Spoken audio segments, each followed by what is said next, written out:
eu queria falar um pouco sobre o que aconteceu nos últimos dias aqui no país. Nós estamos impactados hoje com a decisão do deputado Eduardo Bolsonaro, que entendeu, em função dessa instabilidade, dessa insegurança, desse temor que existe no Brasil sobre o respeito às liberdades individuais, a própria inviolabilidade do mandato. Imagine se um deputado federal, com a importância, com a relevância de Eduardo, teme o que pode acontecer com ele, imagine um cidadão brasileiro comum.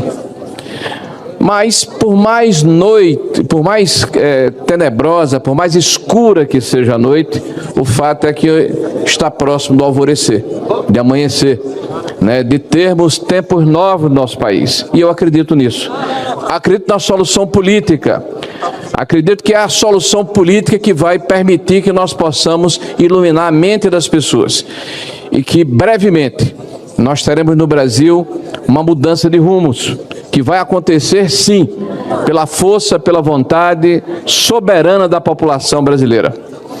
Nós vimos no último domingo um movimento cívico, pacífico, extraordinário, que mostra a força da direita conservadora nesse país.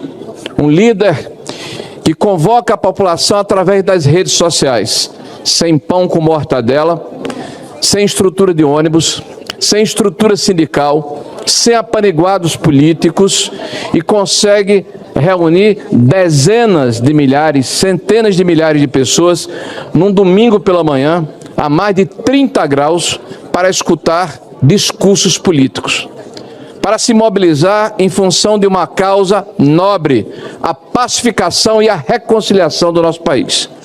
Nós estamos vendo aqui nesse país a normalização do crime de opinião. É um retrocesso inaceitável para a sociedade brasileira. Hoje no Brasil é proibido falar sobre determinados assuntos, viraram dogmas de fé.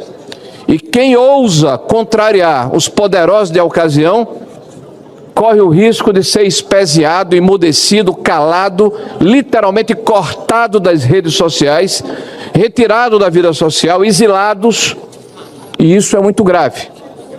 Mas é tão forte a força da população que eu gostaria de compartilhar com os senhores um dado extremamente relevante que mostra como a sociedade brasileira está mobilizada. Eu ouvi, logo de forma subsequente ao término do movimento de domingo, praticamente de forma unânime, os grandes veículos de comunicação que se dignaram a falar a respeito, dizendo flopou, que é uma expressão que significa que deu pouca gente. Flopou o movimento do Bolsonaro. Bolsonaro não tem mais condição de levar pessoas às ruas, não consegue mais mobilizar a sociedade brasileira. E comemoraram a narrativa, porque falaram para eles mesmos. São veículos que perderam a capacidade de se expressar e se comunicar com o conjunto da sociedade brasileira. Eu quero ler para os senhores uma notícia de um veículo chamado Poder 360. Foi divulgado no dia 24 de fevereiro de 2025, às 8 da manhã. Dados obtidos pelo Poder 360 mostram que os 5 principais, chama a atenção dos senhores, canais de TV de notícias do Brasil registraram ao longo de 2024 uma audiência média de 111.792 espectadores ao longo das 24 horas. Esse é o número somado de pessoas que ao mesmo tempo sintonizam, pasmem, senador Marcelo Castro, Globo News, CNN Brasil, Jovem Pan, Record News e Band News. Esse público equivale a 0,05% da população brasileira, quando se leva em conta o censo do IBGE de 212 milhões de brasileiros. Muito bem.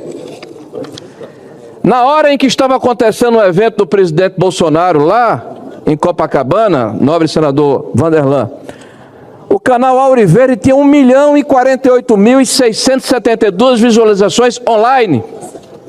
Silas Malafaia, 255.064. Revista Oeste, 1.592.013 cidadãos estavam linkados. Metrópole, 293.381. Te Atualizei, de Bárbara, uma youtuber, 339.058. Eu contabilizei apenas 5 canais. Mais de 25 canais divulgar o evento. E esses 5 canais perfazem um total de 3.600.000 brasileiros que estavam sintonizados nas palavras daquele que é o maior líder popular do Brasil na atualidade. Queiram ou não queiram aqueles que se contrapõem a essa absoluta verdade.